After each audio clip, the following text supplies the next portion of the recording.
Um, well, biggest musical. All right. Starting, I've got one behind me. I got Robert Johnson. I don't know if you can see the poster, but he's hidden just over there. That's a huge influence. And I mean, everybody's influenced by Robert Johnson, you know. But I think when I discovered it, there was a big shift in everything I wanted to do as soon as I discovered him, you know.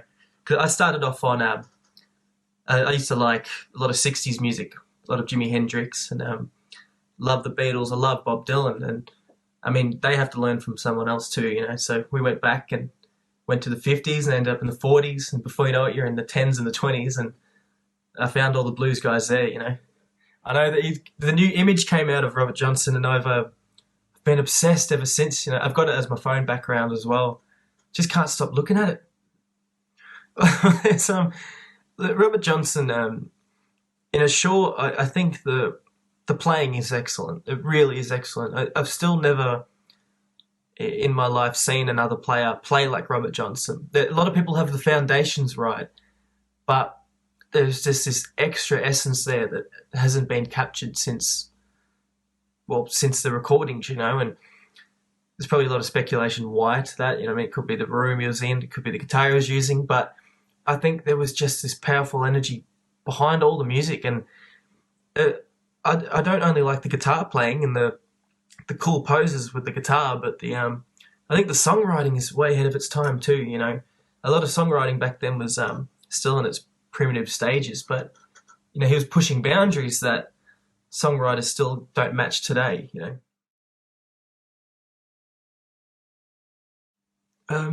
no, it's a good question. It's something I haven't.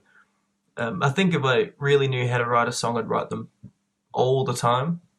I think they just come out of nowhere. You know, I think that it usually starts with me. You know, pick up the guitar, play a few chords and riffs, and noodle around, and yeah, it just kind of songs kind of write themselves very quick, or any of my songs anyway, and they kind of they appear. You get one line, you get one chorus. It takes me.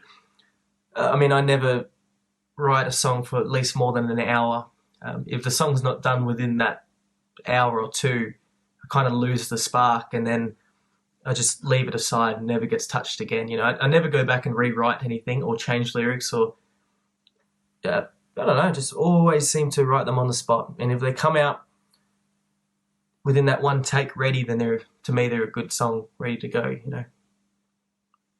Yeah, it's normally just it only takes one line, a few good words in a sentence that sound rhythmic or sound poetic, and I mean I normally I have the voice recorder app on the phone, and I'll think of a line or I think of a few chords and put the voice recorder on. I mean, there's I think three or four songs on my album that were they I wrote the songs on the first voice recording, so I make up the lyrics as I go, and then at the end of it I think, well, that works, you know, so just leave it and release it. It's a weird process. I don't get it still, but it seems to work out all right. Yeah, no, it is. It seems to be. I mean, that's what I actually enjoy doing that the most out of music. I mean, I love playing guitar and I love singing, but really I'm more obsessive about the songwriting aspect, you know. And I think a lot of some of the best songs you've ever heard. I mean, Dreams by Stevie Nicks. I think she wrote that in like 5 to 10 minutes. She just put it down and that was it, you know. Sometimes they just come and they're away, you know. Um, I really don't. I do write from experience, but I also don't. I I think subconsciously I'm writing from experience, and it only takes inspiration comes from a street name. I mean, I've got a song on the new album called Brown Avenue Blues, and that was the hotel I was staying in Memphis when I went last year, and you know, I just took that sign outside my window saying Brown Avenue, and so Brown Avenue Blues came about, and I think, you know, the odd thing is some of my songs. I mean, I wrote the songs and I don't know what they're about, and then a year later I'll listen back and I'll think, oh yeah, I know what this is about now, you know.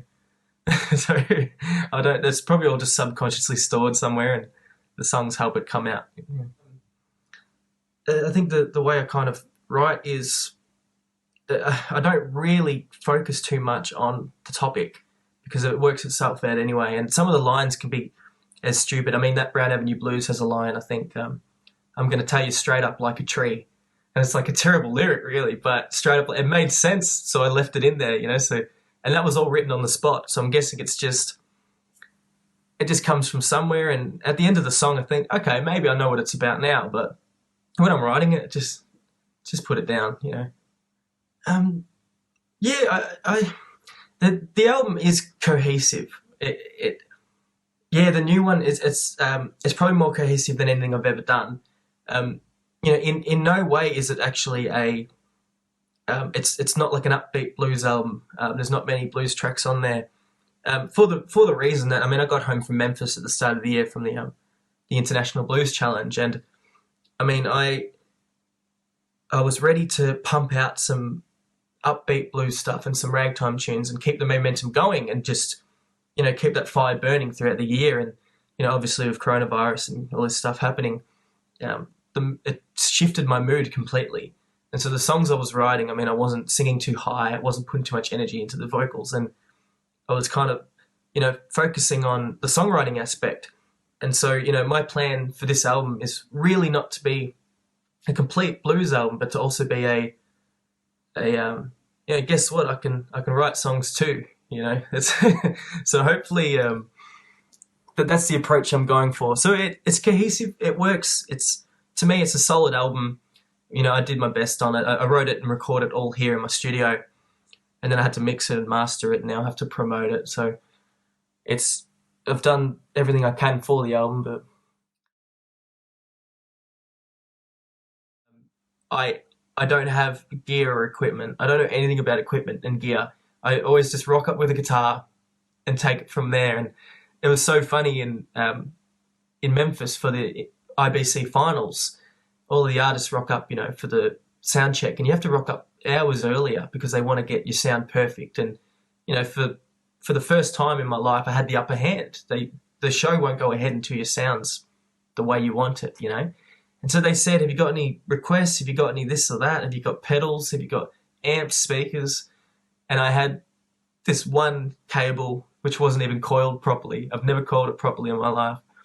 And I had my guitar, and that was it. And for some reason, it took me all the way to the Orpheum Theatre in Memphis. And I just had me and my cable. So, yeah, it was actually probably the most exhausting moment of my life.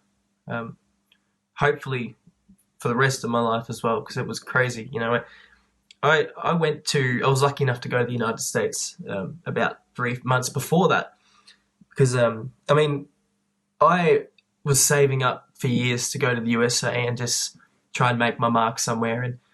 And you know, the whole Melbourne Blues challenge was quick, because I was busking in the city for about a year straight, and I had a little sign up saying saving for the USA. And I think it was John Durr, the president of MBAS, came up to me on the street, and he said, you know, I like your sound. And he gave me his business card, and he said, I want you to join the Melbourne Blues Challenge. You know, we've got a feeling you could actually win this thing, so don't pass it off. And a bit of time passed, and I thought, I'm not sure if I should do it or not. You know, I didn't know if I was up for it yet, and I went ahead and booked a trip to America anyway. And then all of a sudden, I did the heats, and so I got through the heats, and I got through the semi-finals, and before I knew it, I'd won the bloody thing. And they said, you're going over to Memphis again, you know. So I should have cancelled the first trip, but it was so much fun. I spent 6 months there, and I got back from America exhausted already, you know. And when I first got back to Memphis for the IBC, you're jet lagged and you're exhausted. You've got off this 24-hour flight, and before you know it, you're up on stage playing to thousands of people in front of these are some of the world's best blues artists. Like, you cannot let your guard down whatsoever. You've got to really, really switch on. And I remember they would announce the winners for the rounds at about 2 to 3 a.m. in the morning. And so you'd stay up all night trying to figure out if you've got through to the next round. And I think there was the final round. They announced it at 3 a.m. and they wanted all the finalists at the Orpheum Theatre by 10, I think, a.m.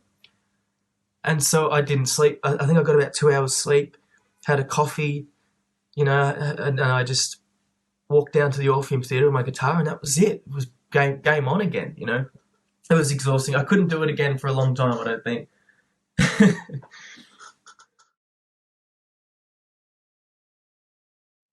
Yeah, I can't.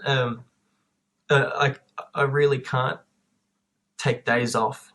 I panic a bit when I'm taking any kind of time off. So I'm always constantly moving, and this was a real reset for me because I went from this year. Especially after Memphis, I finally got into all of these festivals that I wanted to go into, and people were finally asking me to do this and these shows, and the money was getting better, and the audience was finally getting better, and I could actually sustain my career definitely for the whole year, and I was ready to go, and it all just disappeared quickly. So that was a bit of a fright, and as soon as it all disappeared, I thought, I've got to do something fast.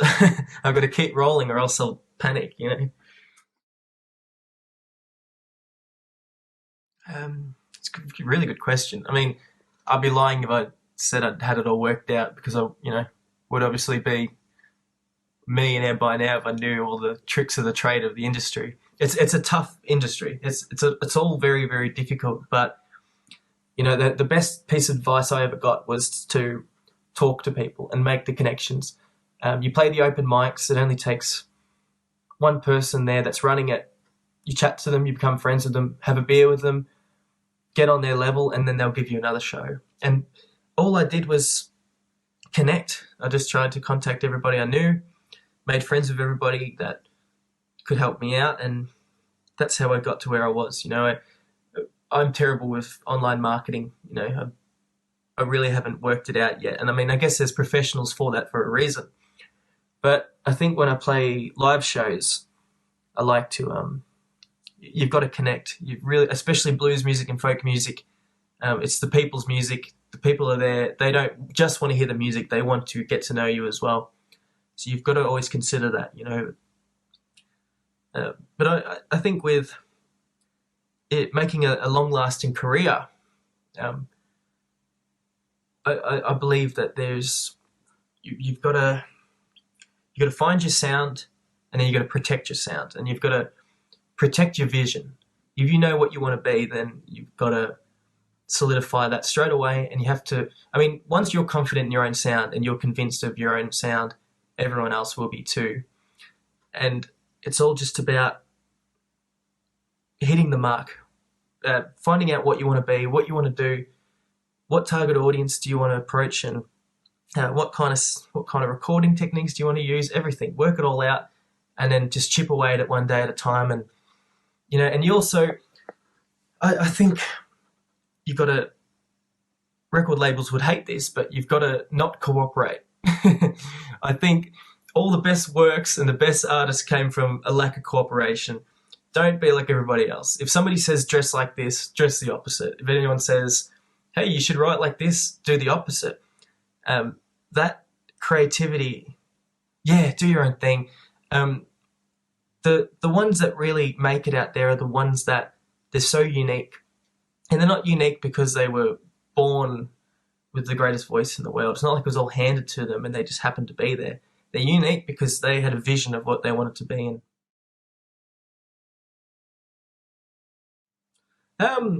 Obviously going to do some album promotion. I've got the new album's coming out June 20th. I've got one new single that's already come out, and I've got another one called Damn, which is a bit of a Delta style blues song, which comes out tomorrow afternoon. Yeah, Fear of Flying, that one came out last week, and I'm releasing probably about 4 to 5 singles just to show people what the album's all about. I'm going to be trying to release the album as free as possible. I don't really want people paying for it. I'll put up one of those Bandcamp things, so if you do want to pay for it, you put your price down. But for now, it's free to the public. Do whatever you please with it.